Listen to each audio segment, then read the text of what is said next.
धाकड़ खबर बेखौफ सुमा बेबाक अंदाज। Nobody thinks that anger, hatred, arrogance are strengths of India. Nobody. You can go and ask anybody. You can ask किसी गांव वाले से पूछ लीजिए, अरबपति से पूछ लीजिए, अमेरिका के राष्ट्रपति से पूछ लीजिए, उनसे पूछिए भैया बताइए हिंदुस्तान की स्ट्रेंथ क्या है? करुणा, भाईचारा, म्यूचुअल रिस्पेक्ट। तो यात्रा का यह लक्ष्य है।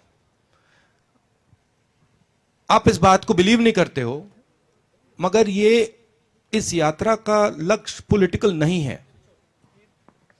इस यात्रा का लक्ष्य देश को याद दिलाना, इस देश की नेचर क्या है, इस देश की संस्कृति क्या है, इस देश का इतिहास क्या है, इस देश का डीएनए क्या है, यह है इस यात्रा का लक्ष्य। अब उसमें पॉलिटिकल रिपरकशंस हों तो होंगे, मगर जिस स्थिति पे आज हिंदुस्तान है, अगर हम इस रास्ते पे चलते गए तो देश को बहुत भयंकर नुकसान होने वाला है, इंटरनेशनल लेवल से और इंटरनली। इसलिए हमने ये यात्रा की है। बीजेपी का प्रॉब्लम है कि उन्होंने हजारों करोड़ रुपए मेरी इमेज को खराब करने में लगा दिए हैं और मेरी एक यहां पे उन्होंने इमेज बना दी है। अब लोग सोचते हैं कि ये मेरे लिए नुकसानदायक है, मगर एक्चुअली ये मेरे लिए फायदेमंद है। क्यों? क्योंकि सच्चाई मेरे हाथ में है और सच्चाई को छुपाया नहीं जा सकता है। तो जितना पैसा ये मेरी इमेज को खराब करने में डालेंगे, उतनी शक्ति वो मुझे दे रहे हैं, उतना मैन्यूवरिंग रूम वो मुझे दे रहे हैं। आप देखना, क्योंकि सच्चाई को छुपाया नहीं जा सकता, दबाया नहीं जा सकता है। और जहां तक पर्सनल अटैक्स की बात है, पर्सनल अटैक्स इसलिए आते हैं क्योंकि व्यक्ति राजनीतिक पोजीशन लेता है। अगर आप बड़ी शक्तियों से लड़ोगे तो पर्सनल अटैक आएगा। अगर आप किसी शक्ति से लड़ नहीं रहे हो, अगर आप ऐसी फ्लोट कर रहे हो, तो पर्सनल अटैक नहीं आएगा।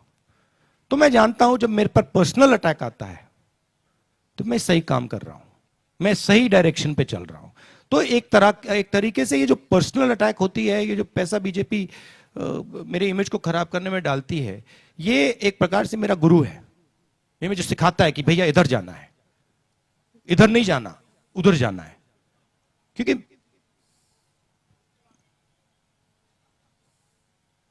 लड़ाई क्या है? लड़ाई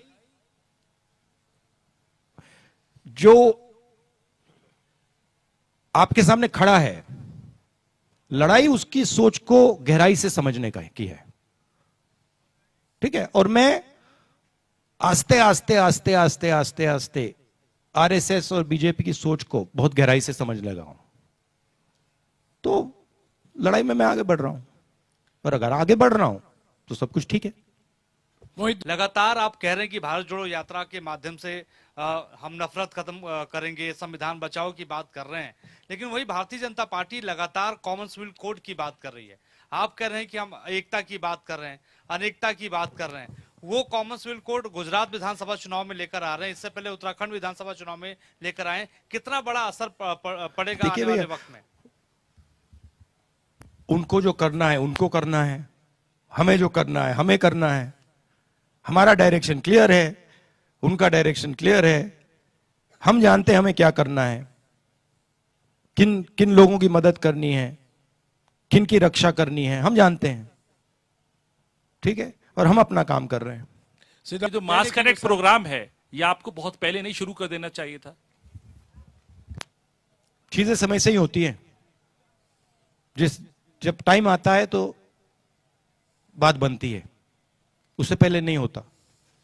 मैंने सोचा था, सबसे पहले मैंने यह यात्रा, जब मैं एग्जैक्टली याद नहीं, बट 25-26 साल का था, फिर मैंने इसकी, जयराम जी को भी नहीं मालूम, मगर इसकी मैंने डिटेल्ड प्लानिंग 1 साल पहले की थी, और फिर कोरोना के कारण, किसी और कारण नहीं हुआ।